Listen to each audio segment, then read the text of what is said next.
नमस्कार. ट्रिक्स पावामध्ये आपलं सर्वांचं स्वागत आहे. या व्हिडिओमध्ये आज आपण राष्ट्रपती संबंधित कलमं पाहणार आहोत आणि ते लक्षात कसं ठेवायचं याची भन्नाट ट्रिक्स पाहणार आहोत. जर तुम्ही कंबाईनची तयारी करत असाल किंवा MPSC किंवा सरळ सेवा तर सर्वांसाठी हे महत्त्वाचं आहे. तसेच डिपार्टमेंट PSI मुख्यची तयारी करत असाल तर तुमच्यासाठी तर हा व्हिडिओ खूपच महत्त्वाचा आहे. त्यामुळे व्हिडिओ शेवटपर्यंत पहा. तर चला सुरू करू. बघा, भारताचे कार्यकारी मंडळ कलम 52 ते 78 दरम्यान दिलेले आहे. त्यामध्ये आपल्याला राष्ट्रपती संबंधी कलमे पाहिजे आहेत या व्हिडिओमध्ये, जे की कलम 52 ते 62 मध्ये दिलेले आहेत.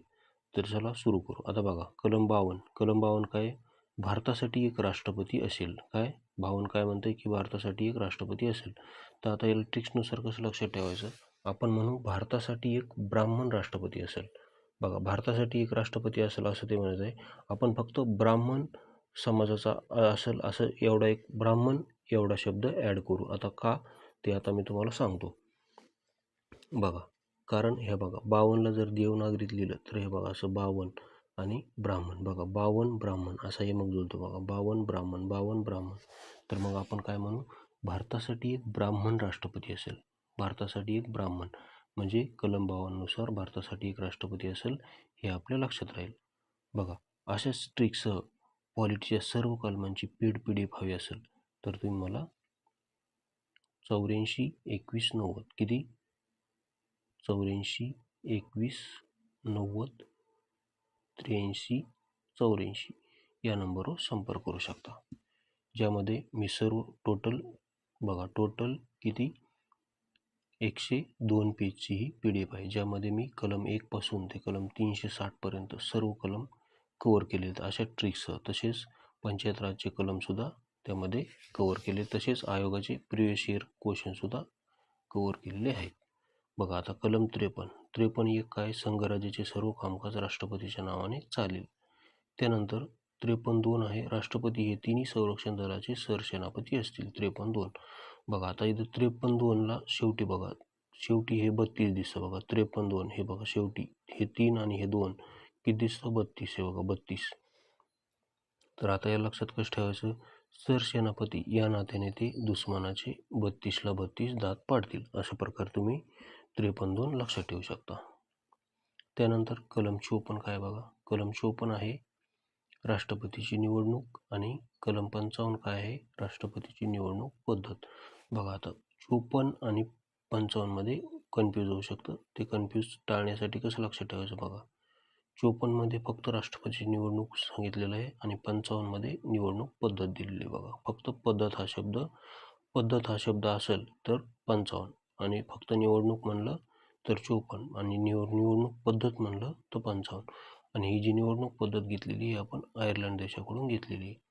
बघा, आता लक्षात कसं ठेवायचं, बघा 55 मध्ये शेवटी 5 आहे ना, तर ही जी पद्धत आहे आपण आयर्लंड या पाश्चात्य देशाकडून घेतलेली. बघा, मग ही शेवटी बघा 5 पाश्चात्य हे बघा 5 पाश्चात्य असं लक्षात ठेवा. त्यानंतर 56 बघा, 56 तर लक्षात ठेवण्याची भन्नाट ट्रिक केलेली मी. 56 काय, राष्ट्रपतीचा कार्यकाल. बघा, आता या लक्षात कसं ठेवायचं, हे 56ला आपण देवनागरीत लिहिलं असं 56 = छकडा असं म्हणा. बघा, राष्ट्रपती त्यांच्या ऑफिसचे कार्य संपले की छकड्यात बसून घरी जातात असं लक्षात ठेवा. छकडा म्हणजे काय, घोडागाडी. मग 56 छकडा. राष्ट्रपती बघा त्यांचं ऑफिसचं कार्य संपलं की छकड्यात बसून घरी जातात. म्हणजे 56 मध्ये राष्ट्रपतीचा कार्यकाळ दिलेला आहे, जो किती असतो 5 वर्ष असतो. 5 वर्ष संपले की राष्ट्रपती त्यांचा कार्यकाळ संपतो, त्या जागी ते परत निवडणुकीसाठी निवडणूक लढू शकतात. तेच कलम 57 मध्ये सांगितलेलं. बघा, आता 57 काय की राष्ट्रपती पुनर्नियुक्तीस कितीही वेळा पात्र असतील. आता या लक्षात कसं ठेवायचं, बघा 57 मध्ये शेवटी 7 आहे. बघा शेवटी 7 आहे. तर असं बघा, भारतीय स्त्रिया काय म्हणतात, भारतीय स्त्रिया म्हणतात की मला 7 जन्म हाच पती पाहिजे. म्हणून कलम 57 काय आहे की राष्ट्रपती पुनर्नियुक्तीस कितीही वेळा पात्र ठरतील.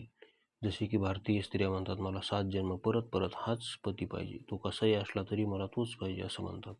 म्हणून 57 म्हणजे शेवटी 7 असं लक्षात ठेवा की राष्ट्रपती पुनर्नियुक्तीस पात्र. मात्र अमेरिकेमध्ये तसं नाही. अमेरिकेन जो राष्ट्रपती असतो तो फक्त 2च वेळेस पात्र ठरतो. 2 वेळेस तो राष्ट्राध्यक्ष झाला की परत 3ऱ्या वेळेस तो निवडणूक लढू शकत नाही. त्यानंतर 58 आहे राष्ट्रपतीच्या पात्रता आणि अर्हता. त्याला लक्षात कसं ठेवायचं बघा. 58 इज टू आठवले म्हणून 58 आठवले बघा. आठवलेंमध्ये राष्ट्रपती होण्याची पात्रता आहे असं आपण लक्षात ठेवू. रामदास आठवलेंमध्ये राष्ट्रपती होण्याची पात्रता आहे अशा प्रकारे तुम्ही लक्षात ठेवा. त्यानंतर कलम 59 आहे शर्ती आणि अटी. बघा अगोदर 60 बघू नंतर 59 येऊ. बघा 60 काय आहे शपथ. 60 आहे शपथ. शपथ कोण देते? त्यांना शपथ देतात सरन्यायाधीश. ते सरन्यायाधीश नसतील तर मुख्य न्यायाधीश देतात इतर ज्येष्ठतम सर्वोच्च न्यायालयामधले. आता याची ट्रिक लक्षात कसं ठेवायची बघा. राष्ट्रपतींनी जी साडी नेसून शपथ घेतली होती त्या साडीवर भारत सरकारने वर्षभर 60% डिस्काउंट दिला सरकारकडून असं लक्षात ठेवा. मग कलम 60 काय आहे शपथ. बघा द्रौपदी मुर्मूंनी जी साडी नेसून शपथ घेतली होती त्या साडीवर 60% डिस्काउंट सरकारकडून दिला गेला असं लक्षात ठेवा. म्हणजे 60 काय शपथ आणि 59 काय शर्ती आणि अटी. तर 8 काय राष्ट्रपतींनी शपथ घेण्यासाठी साडी नेसून यावे ही अट आहे असं लक्षात ठेवा. म्हणजे बघा शपथ घ्यायच्या अगोदर अटी सर्व त्यांना राष्ट्रपती पदाच्या ज्या काही अटी शर्ती असतात त्या मान्य कराव्या लागतात. म्हणून तशा प्रकारे तुम्ही ते लक्षात ठेवू शकता. बघा आता 61 काय की राष्ट्रपती महाभियोग. 61 काय राष्ट्रपती महाभियोग. आता या ट्रिक्सनुसार कसं लक्षात ठेवायचं. फक्त घटनाभंग केल्यामुळे राष्ट्रपतीवर महाभियोग लावला जातो आणि घटनाभंग म्हणजे नेमकं काय हे मात्र घटनेत सांगितले नाही हे पण लक्षात ठेवा. घटनाभंग म्हणजे काय हे घटनेत सांगितलेलं नाही. मात्र केवळ घटनाभंग झाल्यामुळे राष्ट्रपतीवर महाभियोग लावला जाऊ शकतो आणि ही जी महाभियोग प्रोसेस आहे ही आपण अमेरिकेकडून घेतलेली. बघा आता या लक्षात कसं ठेवायचं. राष्ट्रपतींनी घटनेचे एक पान फाडले. बघा पान काय केले फाडले असं इंग्लिशमध्ये लिहिलं. फाडले पान फाडले त्यामुळे राष्ट्रपतीवर महाभियोग लावला.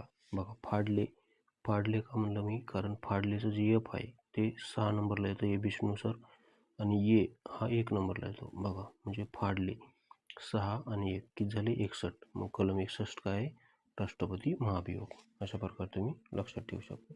त्यानंतर कलम 62 काय नवीन राष्ट्रपतीची निवड. आता या लक्षात कसं ठेवायचं बघा. 62 हे बघा 62 मीन्स जुन्याला म्हणतात आता तू बास कर. हे बघा बास कर म्हणजे तू बस आता तुझा कार्यकाळ बास कर म्हणजे थांबव. हे बघा बास इज इक्वल टू 62. हे बघा बास कर इज इक्वल टू 62. हे बघा बास इज इक्वल टू 62. हे बघा बास इज इक्वल टू 62 असं म्हणा. तू बास कर आता 62 इज इक्वल टू बास कर असं म्हणा. म्हणजे त्यानं वास केलं की नवीन राष्ट्रपती निवडला जाईल. तर अशा प्रकारे आपण या व्हिडिओमध्ये राष्ट्रपतीच्या सर्व कलमा पाहिल्या आहेत तसेच त्या लक्षात कसं ठेवायचे हे आपण पाहिले आहेत. व्हिडिओ आवडला असेल तर ट्रिक्स बाबा या यूट्यूब चॅनलला सबस्क्राईब करा. तसेच MPSC बाबा ट्रिक्स या नावाने आपले टेलिग्राम चॅनल ते जॉईन केलं नसेल तर जॉईन करा. तसेच अशाच ट्रिक्स ही सर्व क्वालिटीची पेड PDF हवी असेल तर तुम्ही मला 84 21 90 83 84 या नंबरवर संपर्क करू शकता. व्हिडिओ पाहिल्याबद्दल धन्यवाद.